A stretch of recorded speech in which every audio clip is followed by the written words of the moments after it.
जय बोलो देवादिदेव 1008 श्री भगवान महावीर स्वामी की जय जय जय। अहिंसा परमो धर्म की जय जय जय। परम पूज आचार्य गुरुवर श्री विद्यासागर जी महाराज जय जय जय। नवाचार्य श्री समय सागर जी महाराज की, पूज मुनिवर श्री प्रमाण सागर जी महाराज की, पूज मुनिवर श्री निर्वेक सागर संधान सागर जी महाराज की, समस्त मुनि संघ की नमस्ते। जीवन को सफल और सार्थक बनाना हम सबका मूलभूत ध्येय होना चाहिए। कल मैंने बात की थी अर्थ, व्यर्थ, अनर्थ और परमार्थ। इस परमार्थ की सिद्धि के लिए सतत प्रयत्नशील रहना जरूरी है और यही हमारा सच्चा पुरुषार्थ भी है। भारतीय संस्कृति में जीवन को सफल और सार्थक बनाने के लिए 4 पुरुषार्थों की चर्चा की गई। धर्म, अर्थ, काम और मोक्ष। मुनि सीधे मोक्ष मार्ग की ओर आगे बढ़ते हैं, वे मोक्ष पुरुषार्थी होते हैं। उनका जीवन निर्वृत्तिमय होता है, उनके ऊपर कोई पारिवारिक, सामाजिक, कौटुंबिक जिम्मेदारी नहीं होती। वो पूरी तरह आत्म केंद्रित होकर आत्माश्रित जीवन जीते। लेकिन एक आम गृहस्थ वो अकेला नहीं है, उसके साथ अनेक जिम्मेदारियां हैं। उन जिम्मेदारियों का निर्वहन करते हुए भी अपने जीवन को सफल बनाया जा सकता है और उसे ही सफलीभूत करने के लिए ये 4 पुरुषार्थ है: धर्म, अर्थ, काम और मोक्ष। मुनि मोक्ष पुरुषार्थी है और गृहस्थों के लिए 3 पुरुषार्थ का उपदेश है: धर्म, अर्थ, काम। इसे त्रिवर्ग की संज्ञा दी गई। धर्म, अर्थ और काम, इन तीनों पुरुषार्थों के मध्य सम्यक संतुलन बना करके चलने का नाम त्रिवर्ग की सिद्धि है और जो त्रिवर्ग की सिद्धि करता है उसे अपवर्ग की उपलब्धि होती है। शास्त्रों में कहा है कि त्रिवर्ग के संसाधन के बिना हमारा ये जीवन पशुओं की तरह निष्फल है। त्रिवर्ग संसाधन मंत्रेण पशुरिवायुर्निफलम नरस्य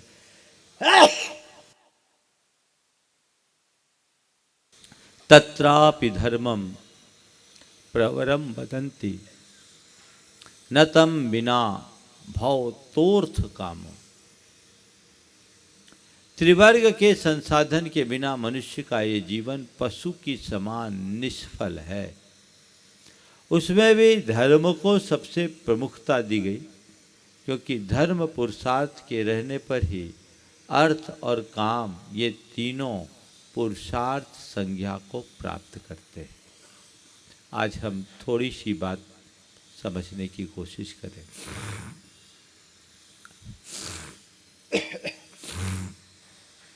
आप सबके जीवन को सफल और कृतार्थ बनाने के लिए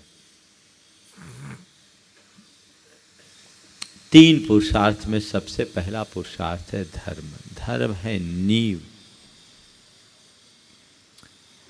जड़। पेड़ की जड़ अगर हरी हो तो वह हमेशा हरा भरा रहता है। जड़ सूख जाए तो सब कुछ सूख जाता है, नष्ट भ्रष्ट हो जाता है, होता है। जीवन की जड़ धर्म है।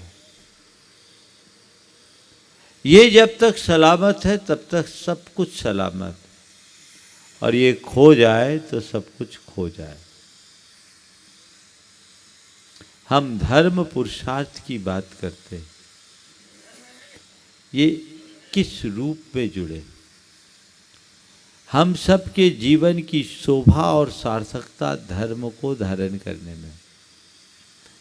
धर्म हमारे जीवन को वैशिष्ट प्रदान करता है। धर्म से हीन मनुष्य और पशु सब समान। धर्म ही वह तत्व है जो हमें पूरे प्राणी जगत में विशेष स्थान प्रदान करता है। वो क्या है? जब हम धर्म की बात करते हैं तो हम बाह्य धर्माचारों पर केंद्रित हो जाते हैं। बाह्य धर्माचार तो धर्म है, लेकिन केवल धार्मिक क्रिया ही धर्म नहीं है। धर्म का मूल संबंध आंतरिक निष्ठा से है। हमारी निष्ठा कैसी है उसके ऊपर धर्म का स्वरूप सुनिश्चित होता है, धर्म निर्धारित होता है। तो हमारी निष्ठा सही है या नहीं, हमें इस पर विचार करना चाहिए। जड़ मजबूत हो। अब बात मैं आप सबसे करूं कि धर्म क्या है और वह सबकी जड़ कैसे। जब कभी हम धर्म की बात करते, अगर हम कहें कि ये व्यक्ति बड़ा धर्मी है, तो आपके आंखों के आगे कैसे व्यक्ति की छवि उभरेगी? बोलो, ये व्यक्ति बड़ा धर्मी है, तो आपको सुनते ही आपकी आंखों में एक साधु भक्त व्यक्ति की छवि उभरेगी, एक पूजा पाठ व्यक्ति करने वाला व्यक्ति दिखेगा, एक व्रत तप संयम का आराधन करने वाले व्यक्ति की झलक दिखाई पड़ेगी। आगे बढ़े तो बढ़ चढ़ करके दान पुण्य में हिस्सा लेने वाला व्यक्ति दिखाई पड़ेगा। यही है ना? निश्चित धर्मी व्यक्ति के जीवन में ये सारे गुण होते हैं, लेकिन इतना करने वाला ही धर्मी होता ऐसी बात नहीं है, या इतना करने मात्र से हम धर्मी हो जाए ये बात नहीं है। धर्म हमारे जीवन की जड़ है, मूल, जो हमारे जीवन में स्थिरता प्रदान करे, उसका नाम धर्म है। अब देखिए, स्थिरता किसको बोलते हैं?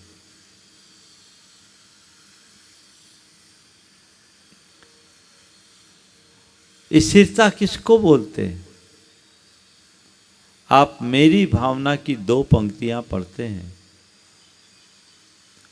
होकर सुख में मग्न न फूलूं, दुख में कभी न घबराऊं, इष्ट वियोग अनिष्ट योग में सहनशीलता दिखलाऊं। बोलते हैं सुख में हम फूले नहीं और दुख में घबराए नहीं, इसी का नाम तो स्थिरता है। सुख दुख में समता रखना, सुख दुख में स्थिरता बनाए रखना, और यही सबसे बड़ा धर्म है। जिसके जीवन में ये गुण प्रकट हो गया, वो क्या कभी दुखी हो पाएगा? बोलो, हाँ? तो कहते सबसे पहले धर्म के इस तत्व को अपने हृदय में धार लो। ऐसा कर लेने से तुम्हारा जीवन बड़ा सहज, सरल, शांत और निराकुल बनेगा, और तभी जीवन का रस ले पाओगे। वो तत्व अंदर घटित होना चाहिए। वैसा घटित होने लगे तो जीवन की दिशा ही परिवर्तित हो जाए। एक हरा भरा पेड़ था, सैकड़ों पक्षी उस पर बसेरा करते, अनेक पथिक उसकी छाया में बैठकर विश्राम पाते। पूरे इलाके की शान बना हुआ था। धीरे धीरे समय बदला, उसके पत्ते पीले पड़ने लगे, सूख करके झड़ने लगे, और कल तक पूरे इलाके की शान बना वह बड़ का वृक्ष सूखे ठूठ के रूप में परिवर्तित हो गया। अब न तो कोई पक्षी दिखाई पड़ते और न कोई पथिक नजर आते। सारी शोभा और सुषमा खत्म हो गई। वो श्री विहीन हो गया। एक दिन एक पथिक उधर से गुजरा। उसने वृक्ष की दशा को देखते हुए कहा कि भाई बड़, कितनी दीनहीन दशा हो गई है तुम्हारी। देखो, न तो अब कोई पक्षी तुम पर बैठना पसंद करते और न कोई पथिक तुम्हारे इर्द गिर्द नजर आते। तुम्हें अपनी इस दीन दशा से तकलीफ नहीं होती। बड़ के वृक्ष ने पथिक को संबोधते हुए कहा, भाई पथिक, ये सच है कि आज मेरी शोभा सुषमा खत्म हो गई। आज मेरी श्री शोभा विनष्ट हो गई, पर मुझे इसका रंच मात्र भी विकल्प नहीं है। मुझे इस बात की कोई चिंता नहीं, क्योंकि मेरी जड़ें आज भी सुरक्षित है। अभी पतझड़ है, इसलिए शोभा खत्म हो गई। थोड़े दिन रुको, बसंत आने वाला है, मैं फिर से हरा भरा हो जाऊंगा। मेरी जड़ें हरी है। जिस व्यक्ति की धर्म निष्ठा की जड़ हरी होती है, उसके जीवन में अर्थाभाव के चाहे जितने पतझड़ आए, बीमारी की चाहे जितनी बर्फीली हवा चले, और काम का चाहे कितना भी तीव्र लू चले, वो पेड़ सदा हरा भरा बना रहता है। जीवन को स्थिरता प्रदान करने वाला कोई तत्व है तो वह धर्म है। ये बात समझ में आती है? बोलो। जब कभी भी धर्म की बात करते हैं तो आप लोगों को लगता है कि महाराज जी, धर्म के बारे में जितनी बातें कही जाती है वो दिखती नहीं। हो सकता है आपके मन में भी सवाल है। एक बार एक युवक ने मुझसे सवाल किया कि महाराज जी, आप लोग धर्म के बारे में इतनी बातें करते पर दिखता तो कुछ नहीं। आप कहते धर्म से दुख मिटता, पर हमको तो नहीं दिखता कि यह धर्म से कोई दुख मिटता है। तो मैंने पूछा, बताओ धर्म के से दुख नहीं मिटता तो किससे दुख मिटता? बोले महाराज, धन से दुख मिटता। हमारे लिए कोई परेशानी आएगी तो धर्म थोड़ी काम में आएगा, धन काम में आएगा। गांठ में पैसा होगा तो हम इलाज करा पाएंगे, गांठ में पैसा होगा तो धंधा कर पाएंगे, गांठ में पैसा होगा तो सुख सुविधा के साधन जुटा पाएंगे, गांठ में पैसा होगा तो ऐसा आराम की जिंदगी जी पाएंगे। बिना धन के काम कैसे चलेगा? मैंने कहा, ठीक कह रहे तुम, धन से दुख मिटता है, तुम्हारी बात को मैं मान लेता हूं और मैं अपनी धारणा भी बदल लूंगा, लेकिन मेरे दो सवाल का उत्तर दो। क्या तुमने अपने जीवन में धन कमाया? बोले हाँ महाराज, बहुत कमाया। धन कमाया? बोले बहुत कमाया। बोले कैसा? बोले महाराज जी, 20 साल पहले मैं जो था और अब में बहुत अंतर आ गया, पहले से मैं आज 20 गुना बढ़ गया। बोला ठीक है, अब ये बता, जब 20 गुना बढ़ गया तो तेरा सुख भी 20 गुना बढ़ा होगा। बोला महाराज, यही तो तकलीफ है, 20 साल में मेरा पैसा तो 20 गुना बढ़ा है, पर मेरा दुख भी 20 गुना बढ़ गया। तो मैंने कहा, अब तू बता, तुमने कहा दुख का निवारण धन से होता है, तो धन तो आ गया, दुख का निवारण क्यों नहीं हुआ, बल्कि दुख क्यों बढ़ा? बोलो, आप लोगों की भी यही कहानी है कि नहीं? सबका अनुभव है कि नहीं? धन से दुख का निवारण नहीं होगा। धन साधन देगा, सुख नहीं। सुविधा देगा, प्रसन्नता नहीं। उसमें आनंद नहीं, आकुलता है। तुमने ये जो धारणा बना रखी है कि धन में सुख है, ये धारणा ही भ्रांत है। धन में सुख नहीं, तृष्णा और आकुलता है। तो क्या धर्म सुख दे देगा? धर्म को धारोगे तो तुम सुखी रहोगे, धर्म को धारण करोगे तो सुखी रहोगे, इसमें कोई संशय नहीं। क्यों?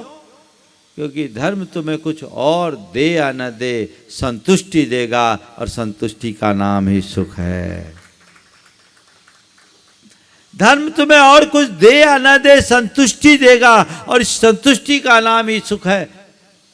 तो हम संतुष्टि देने वाले धर्म को धारण करें, और यदि हम अपने आप को धर्मी मानते हैं तो अपने भीतर झांक कर देखें, संतुष्टि है कि नहीं है। 4 बातें धर्म की पहचान करने के लिए अपने अंदर होनी चाहिए।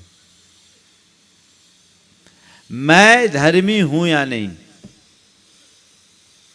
आपको अगर मैं धर्मी कहूं तो आपको अच्छा लगेगा कि नहीं लगेगा? है ना? अरे यहां तो सब धर्मी नहीं, सुपर धर्मात्मा है। हाँ, उल्टा क्यों बैठ गया? धर्मात्मा बोल रहा हूं, बुरा लगेगा। अरे महाराज ने इतनी बड़ी बात कह दी, खुश होंगे, आपकी छाती फूलेगी। और मैं देखता हूं, चाहता हूं कि ऐसे ही धर्मात्मा बनो। धर्मी कहलाने में अच्छा लगता, और अधर्मी कह दूं तो बुरा लगेगा ना। और मैं भी चाहता हूं आपको कोई अधर्मी ना कह पाए, बशर्ते आप में कोई अधर्मी के लक्षण न दिखे। तो मैं धर्मी हूं या नहीं, ये अपने अंदर जांचना चाहते हो तो 4 बातों पर विचार करो। पहली बात, आत्मा पर विश्वास है कि नहीं? आत्मा की पहचान, आत्मा का श्रद्धान, आत्मा पर विश्वास, आत्मा का भरोसा है कि नहीं? पहली बात, आत्मश्रद्धान, आत्मज्ञान है या नहीं? दूसरी बात, कर्म सिद्धांत पर विश्वास है कि नहीं? अगर कर्म सिद्धांत पर विश्वास नहीं तो गड़बड़। तो एक धर्मी की पहली पहचान आत्मा का विश्वासी, दूसरी बात कर्म सिद्धांत का विश्वासी, तीसरी बात अन्य प्राणियों के प्रति संवेदना, और चौथी बात अपनी स्थिति में संतुष्टि। ये 4 बात है तो समझ लेना तुम धर्मी हो, और ये 4 बातें नहीं हैं तो अभी तुम कहने को धर्मी हो, तुम्हारे अंदर धर्म जैसा कुछ भी नहीं। आत्मा की श्रद्धानी बनो। मैं आत्मा हूं, अजर अमर अविनाशी शुद्ध ज्ञाता दृष्टा तत्व हूं, चैतन्य स्वरूप हूं, आनंद स्वरूप हूं। ऐसा लगता है? बोलो, क्या मानते हो अपने आप को? बोझो, अभी आपसे पूछूं आप कौन हो तो क्या बोलोगे? फट से जवान पर नाम आ जाएगा, है ना? और मैं किसी का नाम ले लूं तो तुम लोगों को लगेगा अरे आज तो गुरुदेव ने गजब कर दिया, है ना? क्या है? हमने अपनी पहचान कहाँ बनाई? नाम और रूप में, जो वास्तविक नहीं, हमारे द्वारा कल्पित है। हमने अपने आप को तद्रूप मानने का भ्रम पाल रखा है। हम अपने आप को उस नाम और रूप से ऊपर उठाए, माना कि हमें नाना नामों से पुकारा जाता है, माना कि हम नाना रूपों को धारण करते हैं, लेकिन नाम और रूप हम हैं कहाँ? हम तो अनाम और अरूप हैं। वही हमारा स्वरूप है, उसे तो पहचाने। अगर मैं आत्मा हूँ तो शाश्वत हूँ, उसका एक प्रदेश भी इधर से उधर नहीं हो सकता, न उसमें कुछ नया जुड़ सकता है, न पुराना घट सकता है। जो है सो है, न जिसका जन्म है, न मरण है, न आना है, न जाना है, न पाना है, न खोना है, न अच्छा है, न बुरा है। जो है सो है। ये श्रद्धा अगर प्रगाढ़ हो जाए तो कभी विचलित होगे? बोलो, कभी रोना रोओगे? फिर कभी दुख और तकलीफ होगी? फिर कोई कष्ट होगा? तो धर्मी के जीवन में दुख नहीं होता। यदि ये वाक्य कह रहा हूं तो सही है या गलत? बोलो।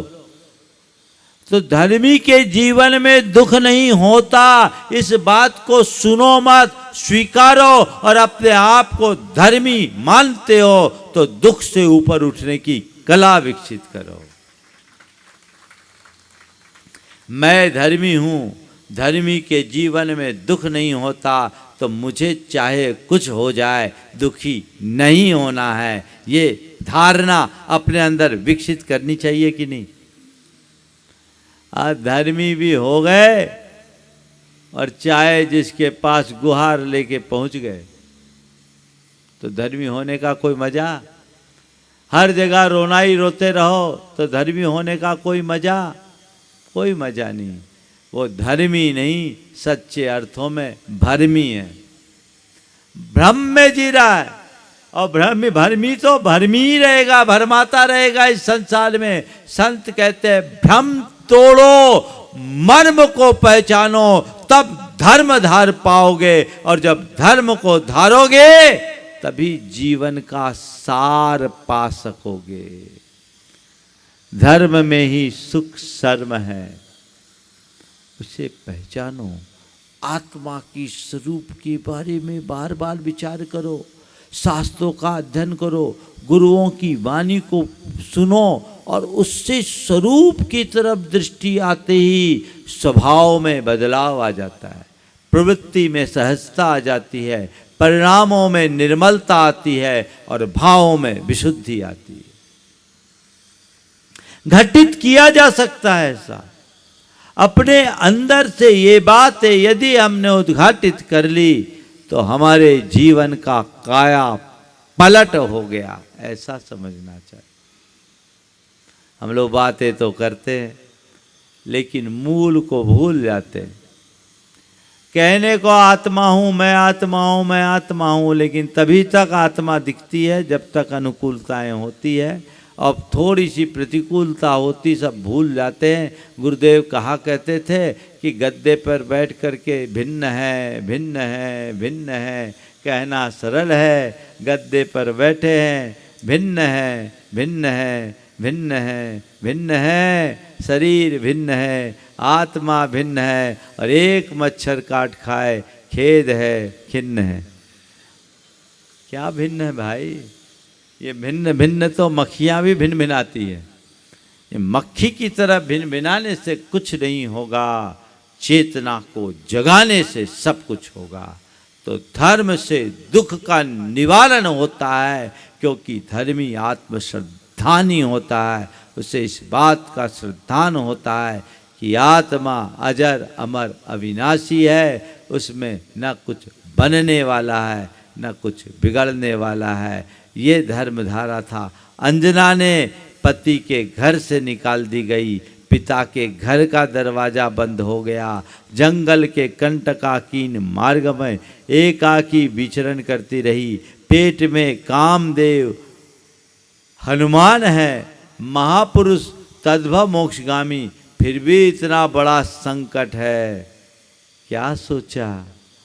कहीं गिड़गिड़ाई, रोई, दुखी हुई, आरजू की, मिन्नत की, कहीं कोई फरियाद किया? कुछ नहीं। क्यों? अंजना धर्मी थी, जानती थी ये सब कर्म का खेल है, ये बाहर का संयोग है, भीतर कुछ भी नहीं होने वाला। सब कुछ नष्ट भ्रष्ट हो जाए तो भी मेरा कुछ नहीं होने वाला। इसी श्रद्धान ने तो उसे संभाला। सुदर्शन सेठ को सूली पर चढ़ाया जा रहा था और सुदर्शन सेठ कहीं घबराए कि बोल दूं सच सच क्या हुआ, मैं गुनाहगार नहीं हूं, असली गुनाहगार तो ये रानी है। कुछ बोला, बोले कुछ नहीं, ठीक है, आज कर्म खेल खिला रहा है, खेलने दो, पर ये खेल बाहर का भीतर का नहीं। ये शरीर यदि सूली के माध्यम से ही नष्ट होने वाला होगा तो हो जाएगा, नष्ट शरीर होगा, मैं नहीं। मेरा जब जन्म ही नहीं तो मरण कैसा, जो होगा सो हो जाएगा, मेरे साथ कुछ भी होने वाला नहीं है। मैं भी इसका दृष्टा बनता हूं, मैं भी इसका दृष्टा बनता हूं और दृष्टा भाव से छिज्जदुआ भिज्जदुआ अहो जा निज्जदुआ अहो जादु विप्लयम जम्मा तम्मा गच्छदु तहावी न परिगहो मच्छ। मेरा छेदन हो जाए, भेदन हो जाए, अथवा चाहे जिस किसी अवस्था तक क्यों ना पहुंचा दिया जाए, तो भी ये शरीर मेरा नहीं है और शरीर का विनाश मेरा विनाश नहीं है। देह विनाशी मैं अविनाशी, फिर डर किसका? कोई चिंता नहीं, कोई परवाह नहीं, कोई विकल्प नहीं। उन्हें रंच मात्र दुख नहीं हुआ। किसके बदौलत? आत्मश्रद्धान के बल पर, आत्मज्ञान के बल पर, आत्मविश्वास के बल पर। और यही धर्मी की पहचान है। अपने भीतर ऐसा आत्मश्रद्धान जगा लो, दुख दूर हो जाएगा। चलो आगे। दूसरा है कर्म सिद्धांत पर विश्वास। संसार है, संसार में अनेक प्रकार के संयोग हैं, अनुकूल भी है, प्रतिकूल भी है। संयोग को संयोग मानो। ये जो कुछ भी बन रहा है, बदल रहा है, ये सब बाहर है। इसको करने वाला कर्म है। कर्म अच्छा करे तो मेरा नहीं, बुरा करे तो मेरा नहीं। आज पुण्य है तो वह भी मेरा नहीं, पाप है तो वह भी मेरा नहीं, अनुकूलता है तो वह भी मेरी नहीं, प्रतिकूलता है तो वह भी मेरी नहीं, अच्छा है तो वह भी मेरा नहीं, बुरा है तो भी मेरा नहीं, लाभ है तो भी मेरा नहीं, नुकसान है तो भी मेरा नहीं, पाना है तो भी मेरा नहीं, खोना है तो भी मेरा नहीं, मान है तो भी मेरा नहीं, अपमान है तो भी मेरा नहीं, हार है तो भी मेरा नहीं, जीत है तो भी मेरा नहीं, निंदा है तो भी मेरी नहीं, प्रशंसा है तो भी मेरा नहीं। ये समझ आ जाए तो विकल्प होगा। बोलो। कर्म सिद्धांत के पक्के श्रद्धानी बनो। कुछ भी हो जाएगा, प्रलय भी आएगा तो तुम कुछ भी, तुम्हारा कोई विचलन नहीं होगा।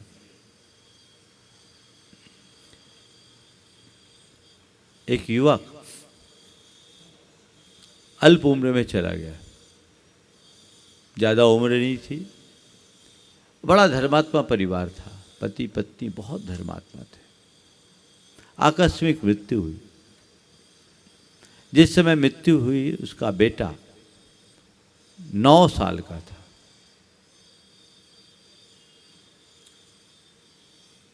अब उस बेटे में पिता की मृत्यु के बाद धर्म से अलगाव हो गया। उसकी धर्मपत्नी बड़ी धर्मात्मा, इतनी बड़ी विपदा को उसने अपने ज्ञान के बल पर अच्छे से झेल लिया, अपने आप को संभाल लिया। ये जानते थे कि संयोग वियोग जो है सो है, लेकिन बेटा धर्म से दूर हो गया।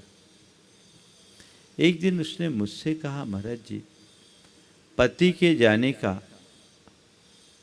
मुझे कोई दुख नहीं, मैंने अपने आप को संभाल लिया, लेकिन एक विकल्प मेरे मन में आता है कि इस घटना से बेटा धर्म से विमुख हो गया। महाराज एक ही बेटा है, यदि वो विमुख हो जाएगा तो आगे क्या होगा, मुझे इसकी चिंता है। वो बच्चा शुरू से मुझसे जुड़ा था। मैंने उसे अपने पास बुलवाया। बुलाने के बाद जब वो आया, मैंने पूछा क्या बात है, आजकल तुम सबसे दूर हो गए। बोले मेरे पापा मम्मी इतना धर्म करते थे, धर्म ने हमको क्या दिया, धर्म क्यों करे, धर्म ने हमको क्या दिया, पापा को छीन लिया। हमने कहा निश्चित देख, तेरे पापा का असमय में जाना किसी को अच्छा नहीं लगता, लेकिन तू पूछता है कि धर्म ने हमको क्या दिया। मैं तेरे से एक सवाल पूछता हूं, तेरे पापा की कितनी एज थी? बोला 42। तेरी मम्मी? बोले 4 साल छोटी। तो तुझे पता है अभी 6 महीने पहले एक बहन जी ने सुसाइड किया था? बोले हाँ, आत्महत्या की थी। कितनी एज थी? बोले 64। उनके हस्बैंड की दशा क्या है? बोले 6 महीने से डिप्रेशन में। तेरी मम्मी कैसी है? मम्मी तो नॉर्मल है। हमने कहा 6 महीने पहले 64 साल की पत्नी को खोने वाला व्यक्ति आज डिप्रेशन में है, और 42 साल के अपने पति को खोने वाली एक महिला स्थिर है। कैसे कर लिया? तेरी मम्मी में स्थिरता कैसे आ गई? वो तो अब धर्म करती न हो गए। बेटे ने क्या कहा?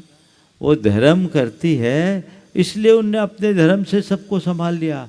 तो मैंने उसे समझाया, बेटा तू अभी कहता था धर्म ने हमको क्या दिया, देख तेरे घर में ही प्रमाण है, तेरी माँ ने धर्म किया इसलिए अपने आप को संभाल लिया। यदि तेरी माँ धर्मी नहीं होती तो या तो डिप्रेशन में चली गई होती या किसी दूसरे शादी की तैयारी में होती। मैंने उसे समझाया। फिर महाराज इतना कष्ट क्यों आता है धर्मियों पे? हम बोले ध्यान रखो, ये एक संयोग है, ये कर्म का खेल है, सबको खेलना पड़ता है। इस भाव से कभी धर्म करो ही नहीं कि धर्म करेंगे तो संकट नहीं आएंगे। धर्मियों पर ज्यादा संकट आते हैं। धर्म हमारे संकटों को टालता नहीं, धर्म हमें संकटों में संभालता है। कैसा भी संकट आ जाए, अगर धर्म की सही समझ होगी तो तुम्हारे परिणाम स्थिर होंगे, वह तुम्हें संभाल लेगा। तो धर्म के बल पर अपने आप को संकटों में संभालने की कला विकसित की जा सकती है। धर्मी के अंदर कर्म सिद्धांत का बोध होता है, कर्म का योग है। संसार के सारे संयोग हमारे नियंत्रण में नहीं है, संयोग संयोगों के नियंत्रण में है, और उन संयोगों में कर्म का महत्वपूर्ण रोल रहता है। इसलिए कर्म का खेल मानकर स्वीकार लो। कर्म सिद्धांत पर विश्वास रखने का तो यही अर्थ है। शुभ है तो कर्म है, अशुभ है तो कर्म है, अच्छा है तो कर्म का खेल, बुरा है तो कर्म का खेल। कर्म का खेल पार है, भीतर कुछ भी नहीं। ये श्रद्धान जिसके मन में बैठ जाता है, वो बड़े से बड़े आघात को भी सहज भाव से सहने में समर्थ हो जाता है। अपन कर सकते कि नहीं कर सकते? कर्म सिद्धांत पर विश्वास रखने वाला कर्म कांड पर विश्वास नहीं रखता। कर्म सिद्धांत का विश्वासी कर्म योगी बनता है, कर्म कांडी नहीं। वो आत्मविश्वासी होता है, अंधविश्वासी नहीं। इसलिए मैं बोलता हूं कर्म योगी बनिए, कर्म कांडी नहीं। आत्मविश्वासी बनिए, अंधविश्वासी नहीं। सुखी तभी हो पाएंगे। यही धर्म है, यही धर्म का असली रूप है। तीसरी बात, अन्य प्राणियों के प्रति संवेदना। जैसा मैं हूँ वैसे ही अन्य प्राणी है। जैसे मुझ में प्राण है वैसे अन्य प्राणियों में प्राण है। जैसे मैं जीना चाहता हूँ वैसे ही अन्य प्राणी जीना चाहते हैं। जैसे मुझे अनुकूलता प्रिय है वैसे ही अन्य प्राणियों को अनुकूलता प्रिय है। जैसे मैं सुख चाहता हूँ वैसे अन्य प्राणी सुख चाहते हैं। जैसे मैं मरना नहीं चाहता वैसे अन्य प्राणी मरना नहीं चाहते। जैसे अन्य प्राणी दुखी अनुकूलता चाहते हैं वैसे मैं अनुकूलता चाहता। जो मुझे इष्ट वही अन्यों को इष्ट, जो मुझे अनिष्ट वही अन्यों को अनिष्ट। तत्वतः सबकी आत्मा समान है, इसलिए मेरा काम है जियो और जीने दो, अहिंसा का अनुपालन करे। दूसरों को दुख देकर मैं कभी सुखी नहीं हो सकता, ये विश्वास अंतर मन में बैठना चाहिए, जागना चाहिए, ताकि हम अपने जीवन को सुदृढ़ कर सके। संवेदना से ही अहिंसा, और अहिंसा होगी तो संयम आएगा। कई लोग बोलते हैं अरे धर्म में आजकल तो ये छोड़ो वो छोड़ो, इसी का नाम धर्म है। छोड़ने का नाम धर्म नहीं है, अपने से जुड़ने का नाम धर्म है। जिस दिन तुम अपने से जुड़ोगे, अपनी आत्मा से जुड़ोगे, अपनी आत्मा को पहचानोगे, औरों की आत्मा की पहचान हो जाएगी। और जब तुम अपनी आत्मा की तरह अन्यों की आत्मा को पहचानने लगोगे तो अपनी रक्षा की तरह अन्यों की रक्षा में तत्पर होगे। और जब रक्षा में तत्पर होगे तो अहिंसा और संयम स्वाभाविक रूप से आ जाएगा। और जिसके जीवन में अहिंसा और संयम प्रकट होगा वो कभी दुखी नहीं होगा।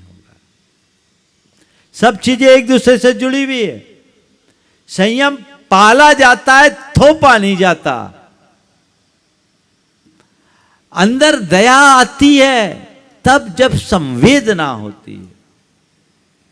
तो अपने हृदय को उस दया से भरिए, संवेदना से भरिए, जिससे जीवन बेहतर बन सके, सुंदर बन सके। चौथी बात, वर्तमान स्थिति में संतुष्टि। क्या? संतुष्टि। जो है संयोग है, मेरा नहीं है मेरे पास है, तो संतोष करो। कर्म के योग में जो आ गया सो हो गया। आगे के लिए प्रयत्न करो, परेशान मत हो। संतोष। अगर संतुष्टि नहीं है, आकुलता है, तो तुम अभी सच्चे धर्मी नहीं हो। ऊपरी धर्मी हो, भीतरी से धर्मी बनो, अंदर से धर्मी बनो। जो मन को प्रसन्नता से भर दे, जो हमारे दुखों का निवारण कर दे और जीवन का पथ प्रशस्त कर दे, वो धर्म है। ऐसे धर्म को हम सबको धारना चाहिए। हमारी जितनी धार्मिक क्रियाएं हैं, उन क्रियाओं का भी मूलभूत प्रयोजन यही है। तो धर्म पुरुषार्थ मूल पुरुषार्थ है। इसी के साथ अर्थ और काम की बात है। आज से मैंने इस बात की शुरुआत की है। ये प्रक्रिया आगे चलती जाएगी।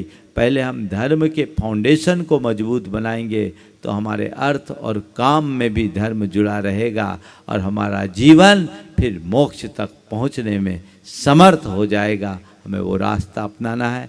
यही भाव के साथ मैं विराम ले रहा हूँ। बोलिए परम पूज्य आचार्य गुरुवर श्री विद्यासागर जी महाराज की।